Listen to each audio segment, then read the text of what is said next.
to episode 29 of Slay the Stars. First things first, we lost Zem's portents from before. We don't have time to go back and see what they were, because it would take a long time. So, Zem, roll some portents before we get into this. Is that a 1 and a 20? Are you kidding me? It's a 1 and a 10. Oh. I was going to say, we're going back and... Just, no. It's a 1 and a 10. All right. Perfect. So, last time we spent a little more time with our goblin friend Dale Swin, purchased some interesting potions from them, ate some tasty pot pie, said goodbye to Taz Lane, and left a note for the headmaster of the Stellium Academy. Then set off in a wagon with 4 messengers from Morbale: Drea, Cadrix, Zuvi, and Nora. After some misunderstandings, the 6 of you started to get more comfortable, except suddenly Nora was ripped into the darkness and brushed by some black tentacle creature, and that is where we're starting today. I need you both to roll initiative.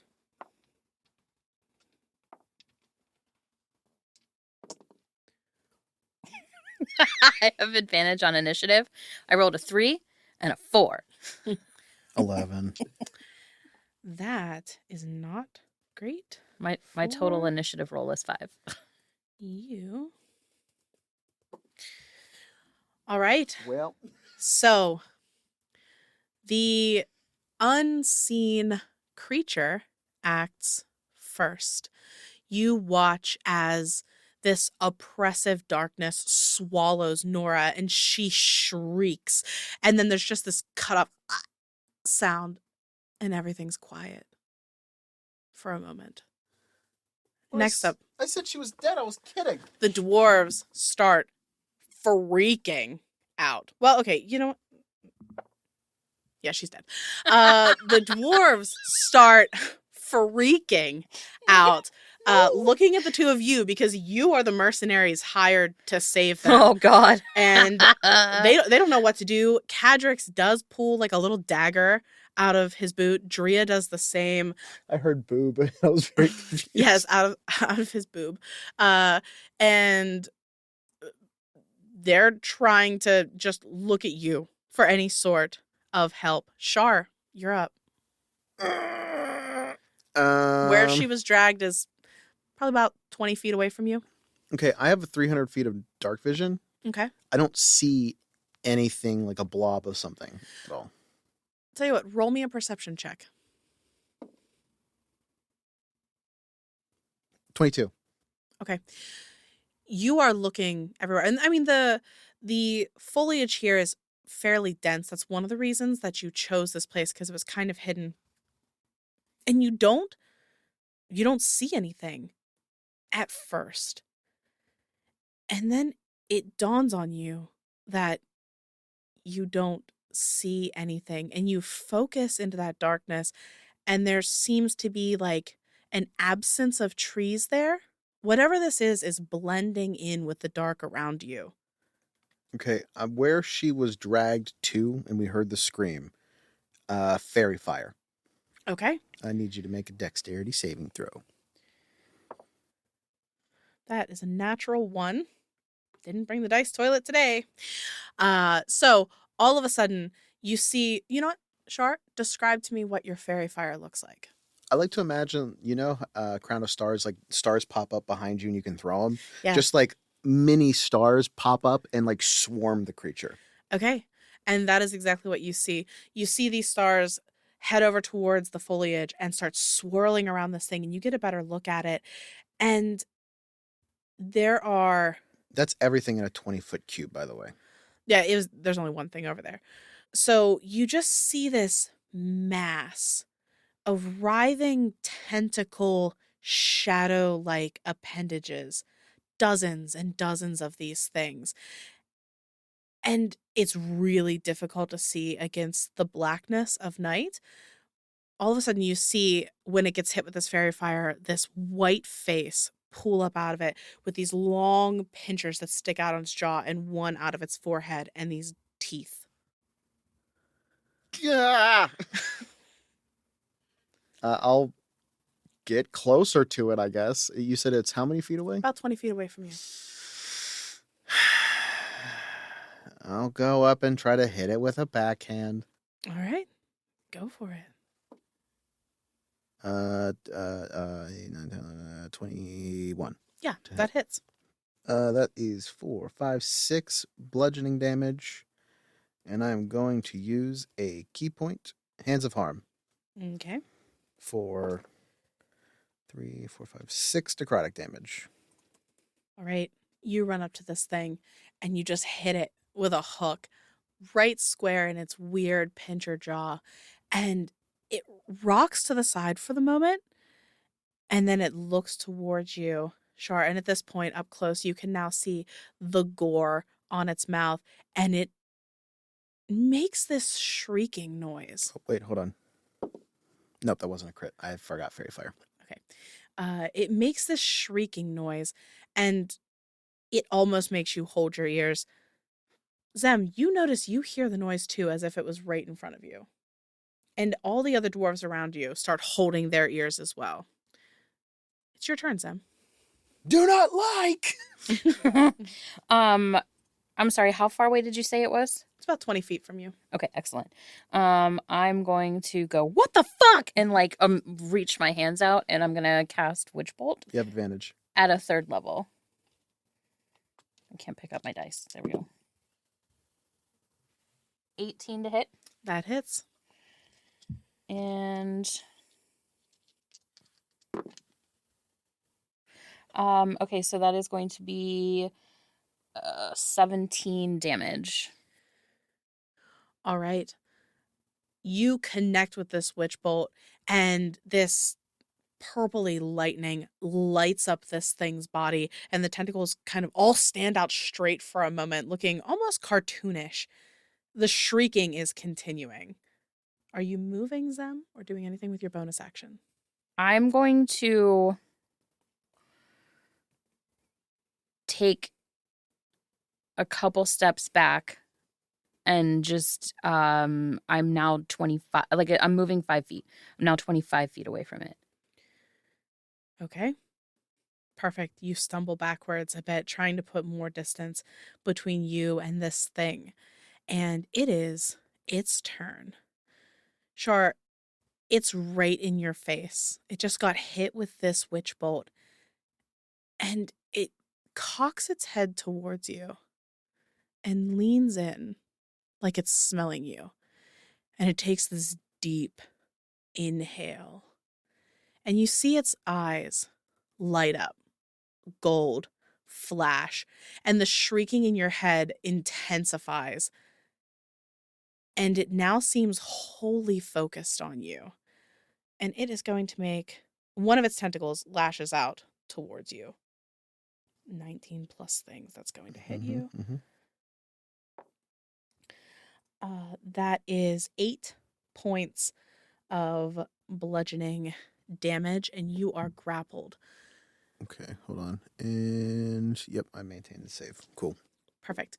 At the same time, 2 more of these tentacles shoot out. One for Zamira. That is 15 to hit. Shield. Misses. At the last minute, you Ting. throw up your hand and it glances off to the side, and it's going to send its last tentacle towards Cadrix. That will hit. So you watch, Zem, as you bash this away with your shield, it glances off. Cadrix is looking towards you, and this thing wraps around his middle, grabs a hold of him, and just rips him back towards it. And now it is within 5 feet of you. Cadrix is within 5 feet of you as well, Char. And it's their turn. Cadrix is going to lash out at this thing with the dagger in his hand and whiff horribly. The other dwarves, Drea and Zuvi, freak out and they just take off running. They don't know where they're running to. They're running back the way they came. Char, it's your turn. You said he's within how many feet of me? So Cadrix got pulled towards this thing, and he's now like next to you, right? He's like entangled in this thing, pulled close. Okay. Channel Divinity, Twilight Sanctuary. So, Whenever a creature, including you, ends its turn in the sphere, you can give the creature certain benefits. So I don't know if it activates on activation, because I know that we've had that argument before with certain spells, like with AoE effects. My intent is to give him temporary hit points if I can. And as my bonus action to use an offhand strike, is it a straight roll now because it's disadvantage with grappling and then advantage with everything? I forget how that works. So grappling doesn't give disadvantage, only restrained does. Hold on. Oh, you are restrained. So yes, it would just be a straight roll. Okay. Crit. All right. Did it seem like Hands of Harm did anything? Yes. Okay, cool beans. About to fuck you the fuck up. Hey, did I drop Witch Bolt casting shield? Because it's concentration. Mm-mm. So you can give them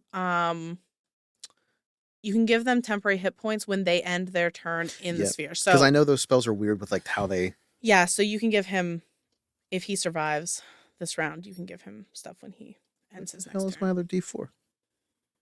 All right, hold on. Okay, so these two are gonna be the offhand strike. So 4, 5, 6, 7, 8. 7, 8. So 8 bludgeoning damage.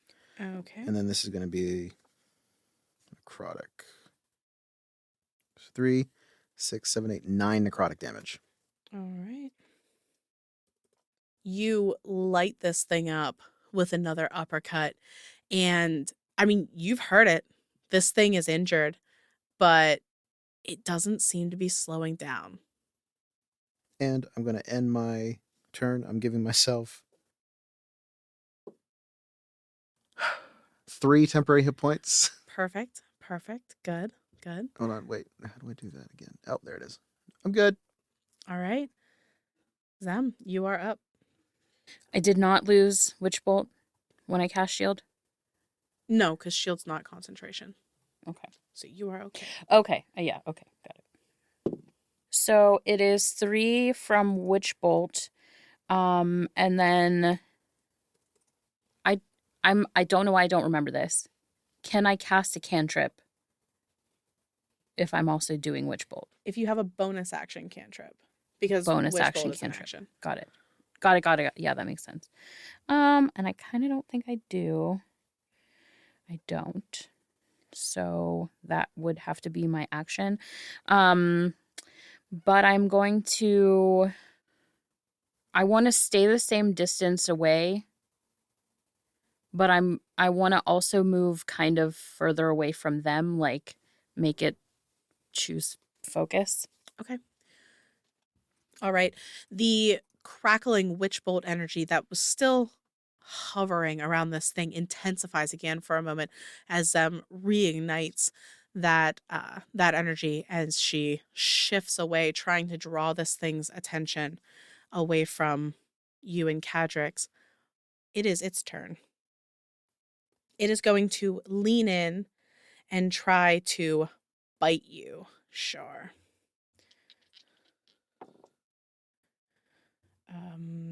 21 to hit. No.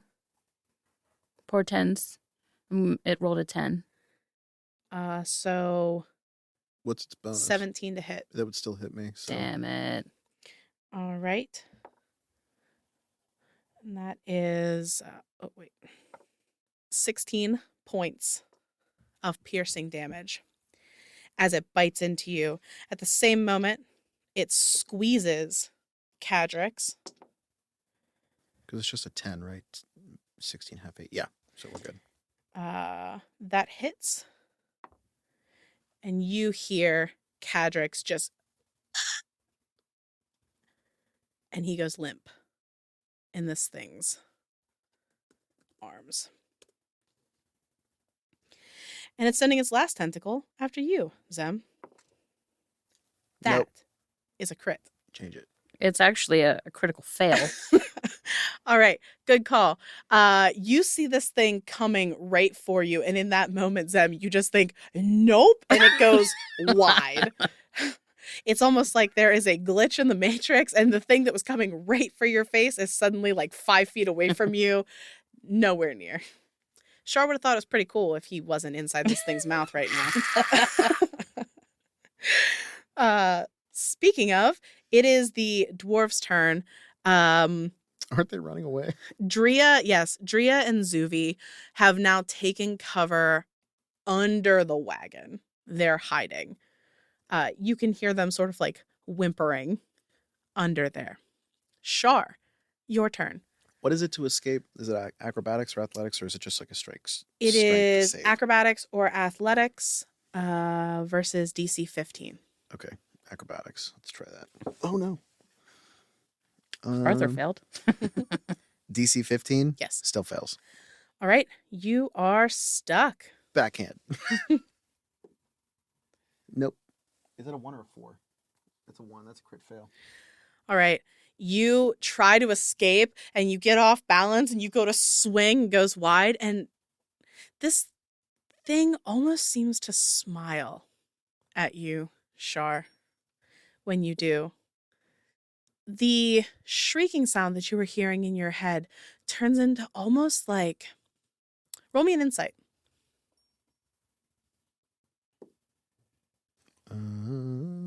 18. It turns into this almost like excited... You didn't hear it doing this when it killed the dwarves. They seemed to be kind of like cannon fodder, but it's excited about what it's going to do to you. Ew. And you're not sure why. Zem, it's your turn. 9. Can never tell if it's a 9 or a 6 on this dice set. You connect with the witch bolt again, and this thing tenses up once again. Char, you feel it every time it tenses because yeah, it's a good thing that doesn't transfer because like you feel it tense up on you every time this witch bolt connects. This thing is not looking good. We'll put it that way. And Christ. All right. I don't really have any other moves. You're doing great, buddy. All right. Back to the top of the round. It is its turn. It is... Let's use this dice. It's going to bite Char again. 19 plus things. Silvery barbs. Oh. All right. That was a 20, and I'm like, are you fucking kidding me? So it has to take the lowest of all the rolled values, right? Uh-huh. Isn't that how it works? Then that is a 5 and 7. 12 does not hit, right? Mm-mm. So Zem, saving the day out here. It goes down to bite you, Char, and it just it like grazes your ear a little bit. And you can feel it's like there's like warmth coming from it. And there's warmth coming off of it, but there's no breath. It strikes you. But you can still hear the screaming. And it's coming after you, Zem. Mm-hmm. Also, you keep messing with it. Mhm. Cadmus is alive. He has 6 temporary hit points. Can temporary hit points get somebody? I mean, No. he can't end his turn. Yeah, no, so. No, okay. Why did I roll 2? That was dumb. You know what? It misses with 1 because I rolled that dumb. And it's going to take another one at you, Zem. 14 to hit. I'm sorry, a what? 14 to hit. Yep, that hits. All right. Zem, Any more spell slots? Yeah, but I used my reaction. Zem, you take Oh, right. 4 and 4, 8 points of bludgeoning damage as this tentacle finally gets purchased, wraps around your waist, and starts yanking you towards it and Char. Dwarves are still hiding under the cart.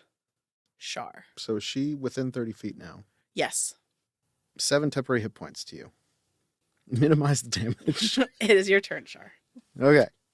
So I'm going to try to escape. Okay. 18. Yes, you manage. It's like excited. It's reeling Zem in, this person who's been driving it completely insane this whole time. And you use that moment, let's focus on her, to kind of squeeze yourself out of this tendril.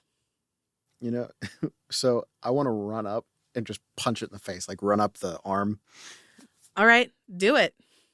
Dope monk stuff. You got advantage now, bitch. Certain long blonde-haired arching elf of lore. Yeah. That is a 17 to hit. 17 hits. Hands of Harm. That's the hit, so 4, 5, 6 on that. 6 bludgeoning damage. 6 necrotic damage, I think. Let me make sure. All right. 7 necrotic damage. All right. It flails around, looking at you, looking at Zem, very excited, but also in pain. All right. 10 lightning damage. I guess that's all you can do because you're grappled and restrained and reeled in. Okay, so it's this thing's turn. Zem, it pulls you close. And you get a sense that it leans in, like it's trying to get a feel for you as well. It's curious about what you are. And you see that same gold flash in its eyes, and the shrieking again intensifies in your heads. And it's going to bite you, Zem. That's a lot. It's going to hit you. I need to know what that means. 18 plus 7 is 25 to hit. Yeah. But I'm gonna what's the one I just said? Silvery barbs. Yes. Still 20 to hit. Boo. You are going to take 12 points of piercing damage as it bites into you, grabbing a hold of your shoulder with those 3 pincer-like appendages.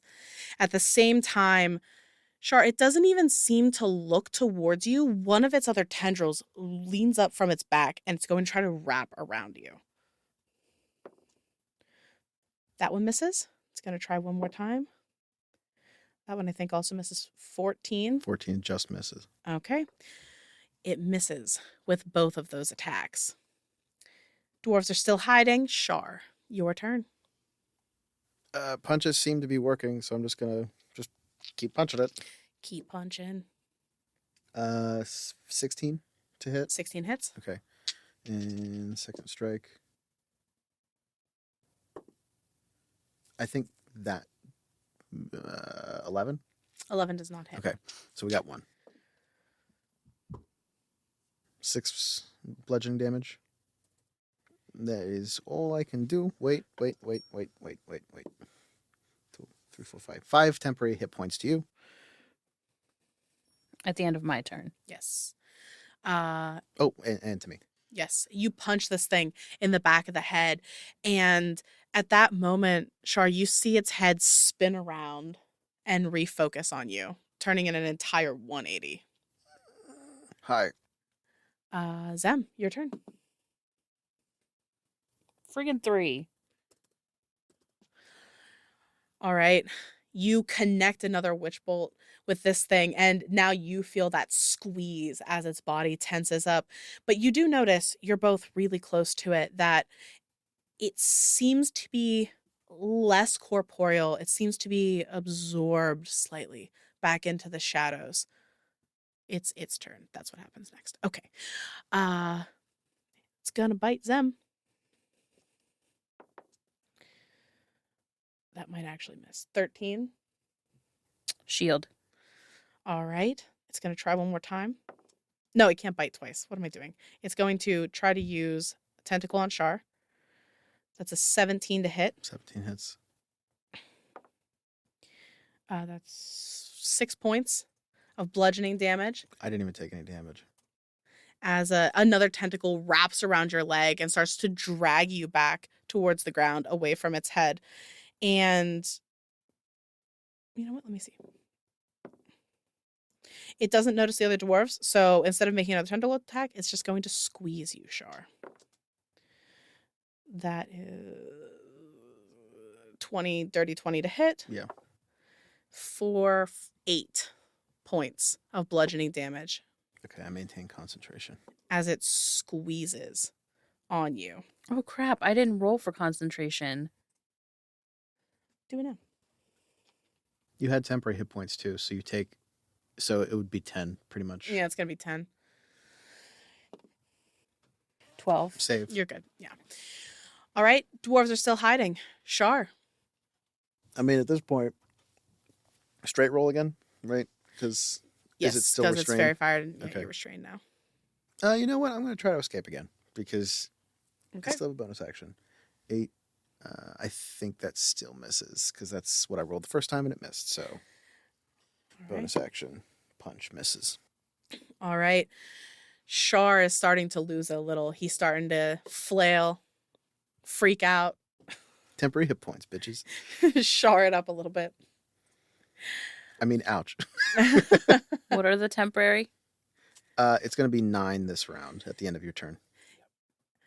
Char, describe what Zem is noticing about this Twilight Sanctuary because I don't think you've done this before. I've done it one time before in the boat. It basically, like how I imagine with Fairy Fire, it's just like it creates like a pseudo halo like cloak. Like it's a cloak made of stars that give off like 30 feet of bright light. Cool. I like that. All right. You're up, Zem. All right, let's do this witch bolt. And that is a 9. This time, when you hit it with this witch bolt, its whole body tenses up, and you actually see some of the tentacles starting to drop off and hit the ground. And where they hit the ground, stuff remains. It's not like before when the creatures would just like turn into dust, but it almost seems to shrivel up and desiccate a bit. Mm. And it's its turn. Sorry, does the temporary hit points change to 9 or get added to the previous? No, it changes to 9. Okay. All right. It's going to try to, you know what? I'm going to flip the coin. Kraken, it tries to bite Char. Other side, it bites them. Char, you're getting the bite. That's a 16. That still hits. 7 and 4 is 11 points of piercing damage. Okay, hold on. Because that... Nope, still good.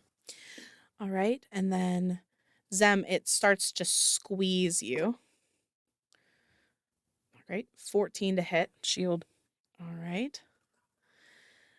You use your shield to sort of prop up yourself. It's trying to squeeze, and you're using that shield to push back. You fucking Captain America this shit. Yeah, it's gonna try. It's gonna try one more time. That time is a 16 plus 7, Yeah. so 23. And you will take Zem 7 points of bludgeoning damage. So I took no actual damage, so do I have to roll? Nope. Hallelujah. Char, you're up. Oh, lovely. Escape. Nope, I don't. It's a punch. No, I don't. Zem, Char's basically given up at this point. He's just 8 temporary hit points at the end of your turn. you can see the fear in his eyes. He seems to be basically stuck in a panic mode. I can't be panicked. Twilight Sanctuary stops fear. I didn't say you I'm were calmly fearful. I said he's panicking. Yeah. All right. Go ahead. 11. How do you want to do this? Yes. Zem? I want to say, I just want to scream. I just want to scream. I just want to scream. Just wanna Fine. Like, just very, like, guttural animal scream, and everything that I've got left in me, I'm just gonna push and light this fucker up. All right. Light this motherfucker up. You do exactly that. You're screaming, it's still shrieking. But this time, when your spell dissipates, you feel the whole thing relax, and it sort of comes together in this blobby mass of strangeness that just scatters across the ground. And the two of you are standing there. It's completely decimated. Like fairy fire falls off because it's died. Yes. Okay. I'm literally just gonna run over to Zem, like kind of punch you in the shoulder. Like not hard, but just cure wounds. Zem goes down. So you Good get job, kid. Dead. 7, 8, 9, 10 healing for you. Nice. Does the temporary hit points stick around? It is for, I think, an hour. Is that what it is? Hold on. I want to run. Well, not run. I guess there's no real hurry, but like, I'm gonna check on both Cadrix and Nora. Check for pulses. Check. I don't really have any kind of healing or whatever, but There is no pulse. They are deaded. It is, unless a feature that grants temporary hit points has a duration, which it does, so it's going to be until Twilight Sanctuary falls off within the next minute. okay. So I'm assuming, because it says that if not, it depletes after a long rest or you have depleted them. Got it. What are you doing? You check on them. They're dead. Zuvi and Drea are cowering under the cart, terrified. Are they hurt? What?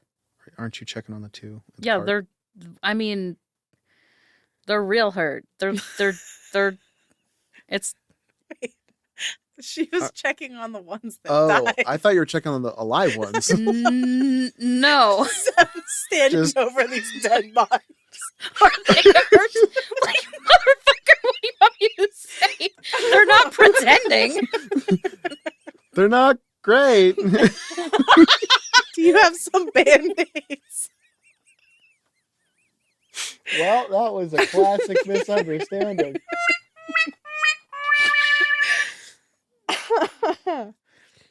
Well, just I'm gonna check on the people that are alive. All right. You head over towards the cart, duck down to see what's going on, and you see that Zuvi is kind of pressed to the back, as far away from that thing as she could be. And Drea has taken up a protective stance in front of her, and she has her dagger out, and she's looking at you, and she's like, "Oh God, what was that thing?" I don't know. I'm gonna just do a quick scan. Like, do they have cuts, bruises, anything? They They were look okay. They untouched. look Okay. terrified, but they're okay. Just stay here, and I'm gonna start scoping perimeter. Okay. While I was checking for a pulse, I'm not looting the bodies, but I am checking for like anything. I can't drag the bodies back, but we do need to. Roll me an investigation check of these bodies. Char rolled me a perception check of the surrounding area. I'm sorry, you said investigation? Yes. Haha. 16. 22. Okay. Char, you do a quick circuit around the area and you don't see anything else amiss. Nothing else seems to be in the area. You don't hear a lot of animals. There's not a lot of commotion. Whatever just happened now has scared most of whatever normal wildlife would be in the area away. So it doesn't look like there's any other darkness obstructions around. Not that you notice, Okay. I'm gonna kick through the goo of the tentacle just to make sure there's nothing else, like a core or something. no. Okay. Zem, you quickly and respectfully look at what's going on with these two people. I respectfully loot the body. Like, Yeah. I'm. No, I know what you're saying. Okay. That's what I'm saying. So you see that they each have little coin purses on them, and they have whatever small supplies two messengers might have. But you find notes Mhm. on Nora's body. You find a note in a little satchel that she kept around her. The satchel was closed and sealed, meant to be broken by whoever. Are you opening it? I'm assuming. The satchel? Yes. Wait, the satchel had a seal on it? Yes. Oh. It's not big. It's like a little leather pouch that has been sewn shut. I'm taking it. I'm putting it in a pocket. I'm not cracking it open yet. Okay. And on Cadrix's body, he doesn't have any sort of satchel. And you're like, this is weird because, like, you've noticed the other two dwarves have similar little leather satchels that they're carrying. Cadrix doesn't have one. And at first you're like, he said he was a messenger. Like, why doesn't he have any of these things? And you notice in one of the inner pockets of his coat, there is not an obvious pocket, but like a hidden pocket. And you just glance inside and you see a rolled up scroll with a wax seal on it. I'll take that too. Okay. The seals, like either or both, do they have like, is it melted wax and that's it, or is there like a seal to it? Yeah. So on the leather satchels, there is the symbol of like Morbale, the symbol of like Toslane, of the council, of the city as it stands now. The seal on the small piece of parchment with the wax seal has the same sigil on it that you saw on the armor in the hidden treasury. Oh. Does he have any sort of like rings, necklace, anything like that that looks like there's also that same sort of sigil or seal, like a pin, like literally anything that could make that same seal? You see nothing that could make that seal. However, you do notice on his shoulder, on his chest, he has a tattoo. I was really getting ready to say rip it off because I thought you were going to say a patch. Nope. Noted then. And as soon as I can, I will oh my god. As soon as I can, I'm going to draw it in my notebook and go over to the women in the cart and ask if they're like, are they able to help me bring them back over? The next steps that I'm going to insist we take are some sort of burial. Drea will agree to help you. Zuvi is pretty shaken up. She's probably not going to be very useful in this endeavor. She'll come and try to help, but she's not helpful. But Drea, she's strong. Okay. She's there. Like for the digging, I'm going to mold earth. I just want to make sure that like, I don't know their customs. I want to make sure that like one of them is involved so that it's done in the most respectful way we can. Absolutely. Absolutely.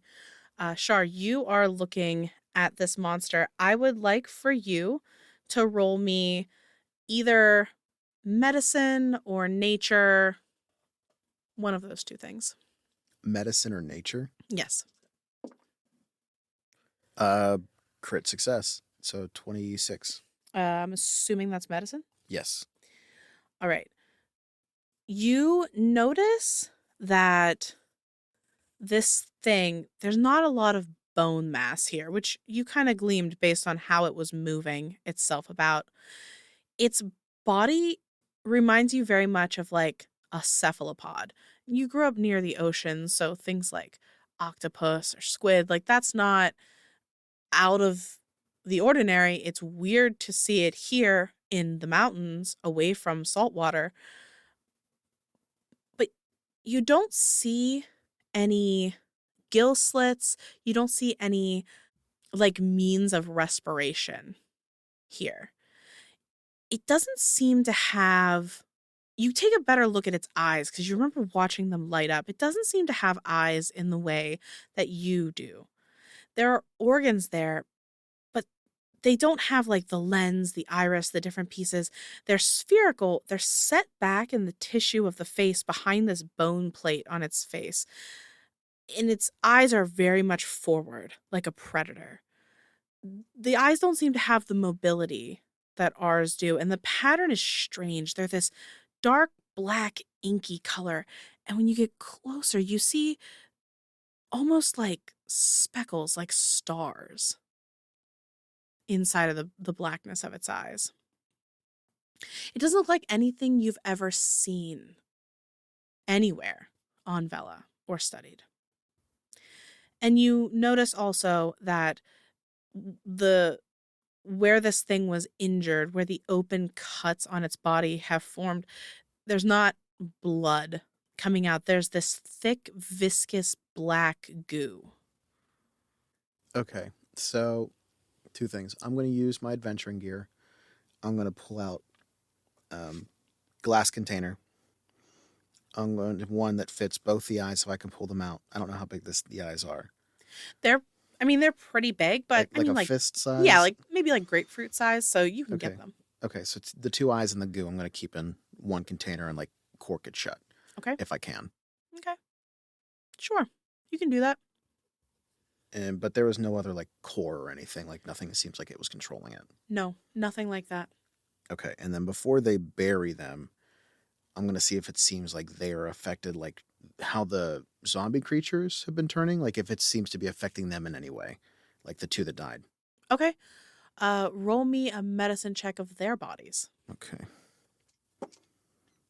Less good. 9, 15. Okay. Yeah, I mean, you take a look at their bodies. You don't notice anything like that. They seem normal. Okay. Like just quick glances just to make Yeah. sure we're not going to get attacked later. How's the horse? The horses are okay. There's 2 of them. Thank God. They're okay. Ratio 2. Eat 2. All right, Zem. And I'll help them however I can. Sure. The 4 of you work together to set the bodies right, wrap them in whatever sheets to make some sort of shroud that you can. Zem, mold earth is meant to be used on areas of ground that's more like loose, like the sandy beaches you're used to. Here it's very mountainous and rocky.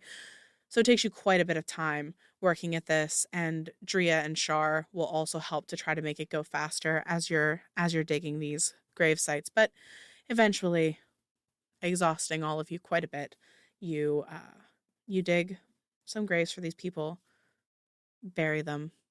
Everybody says their goodbyes. What's next? Crying, death, depression. A long sleep. Not the long sleep. Dear God. The long sleep. The long nap. I'm going to just say a little prayer a little bit. I'm not going to hold the symbol just because I don't want that to be a thing, but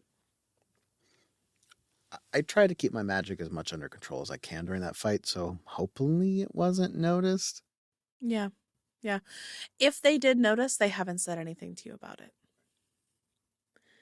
But I'm going to stay up for a while just to scope perimeter a bit. Okay. You do that. Zem, what are you doing tonight? Anything that there's specific that you wanted to accomplish? I'm going to set alarm. Outside of that, I'm going to pretty much focus on my journal, and I'll talk about both Cadrix and Nora, the symbol. I want to draw this monstrosity. Just basically what's happened. Are you going to sneak away and read the notes? Yes. Okay. We'll start with the not spicy note. So you open the satchel that Nora was carrying, and the note is fairly short. There's no indication of who this was going to, but it says, "We are on the verge of war. We need to know which side you will support. Silverin is no help. Please, we have long been friends, and if we are to maintain the Empire, we must work together to keep the peace." So none of these letters were addressed to anybody? No. That does make them a little harder to deliver. Well, the messengers knew where they were going. Mm-hmm. Okay. Now, the note that Cadrix was carrying says, "Now is the time. The governor has fallen, and the true sons and daughters of Aerith Dal will reclaim this land. Help us, and we will set you free as well. But the drow must pay." And I don't think I have to mention it, but I will. The handwriting on these 2 notes is very different. These were clearly not sent by the same person. The first one, you just saw Toslane's handwriting because she wrote you a note to get you into her home. Looks like Toslane's handwriting. The second one, clearly not. spoiler, they're going to the same person. Right. So let me just make sure I got this right. Cadrix works for the third faction, Mhm. right? Okay. Mhm. That's what I thought you meant by the Sure does appear emblem. that way. Permanent ink. All right. In the meantime, Char, the watch you take goes over without issue. About mid, like, I don't want to say mid morning.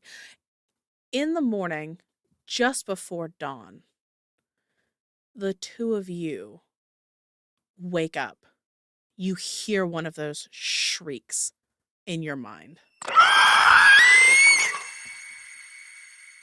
It is morning now. About morning. You guys would have a long rest at this point. You see Drea and Zuvi jump awake, and they're looking around. They heard it too. And you hear the shrieking again. I would like for you both to roll me perception checks. Okay, wait. So do we have a long rest in our You right do now? have a long rest. Okay, let me just grab that real quick. And All right, I'm gonna roll portents. 11 and 13. 13. I can't math apparently. You said roll perception. Yes. 16. You both would realize that there's no direction. It's omnipresent. Seems to be. Seems to be in your mind. There's no way of telling how close or how far away or from what direction this is coming from. Char's just gonna like check his body, just like see if there's like scars or like ink was injected or if there's like slime somewhere. You're looking everywhere. Nothing. You feel tired, but fine. Are the horses freaking out as well? The horses are freaking out. They're pawing at the ground. But again, they're freaking out because they're startled by a large sound. They don't seem to be bolting in any direction. They're not running from something.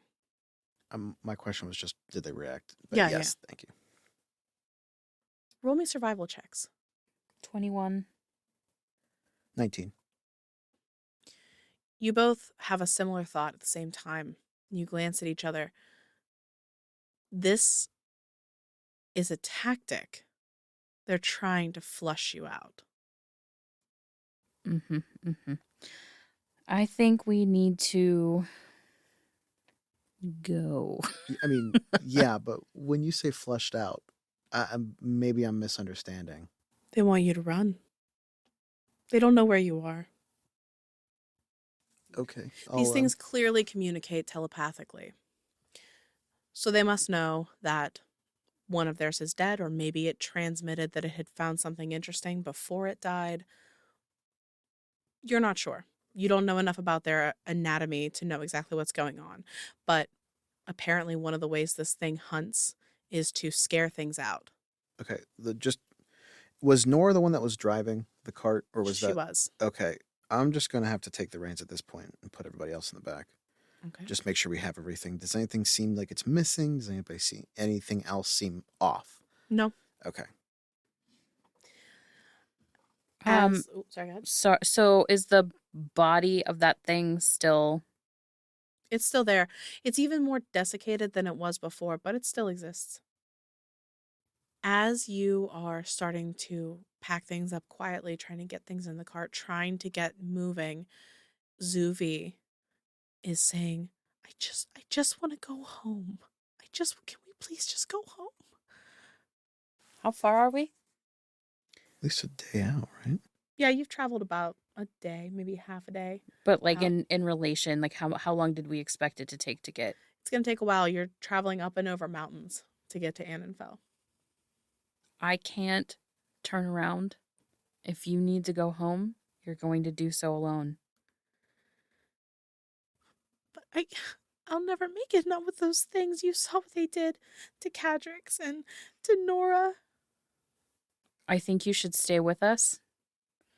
I can help calm you down if you let me. How? I can just reassure you and you'll feel better. I want a charm person so that she just chills.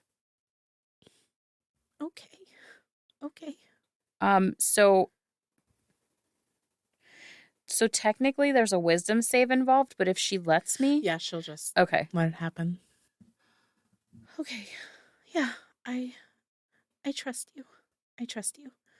And Dria's just sort of like holding onto her shoulders and looking at you like, thank you, mouthing those words. And she's like, I would argue to turn around as well, but if you're still going on, then we're coming too.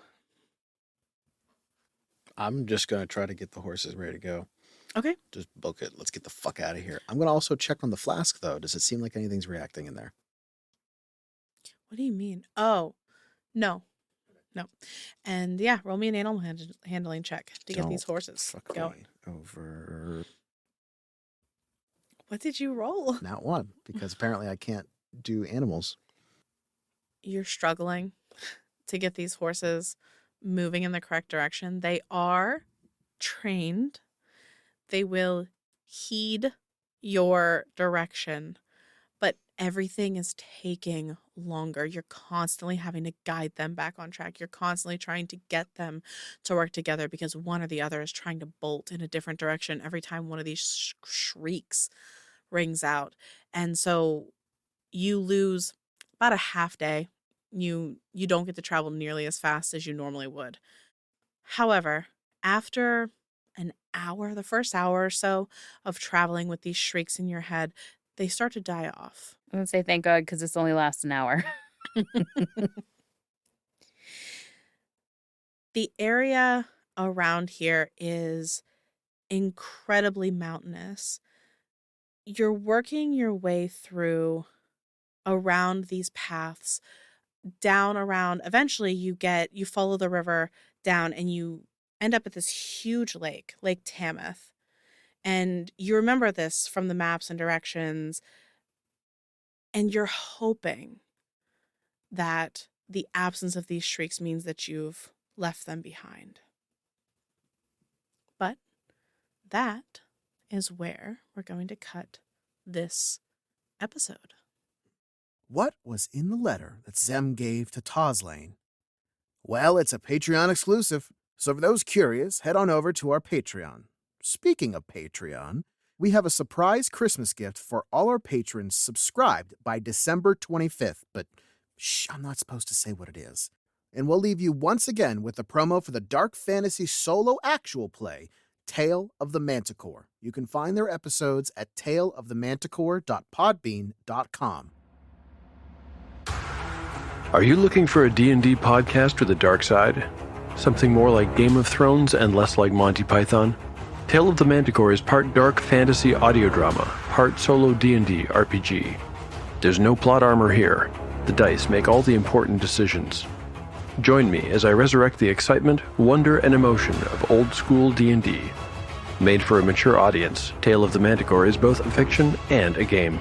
It's the story where chaos rolls. Our awesome intro music is brought to you by the one and only Isaac Vyers. Character designs by the lovely Cam Gonzalez. Produced by our very own Leah Hemrick. Graphics designer, the one, the only, the me, Jen Kearney. And last but not least, our audio engineer, Arthur Polino. Thanks for listening.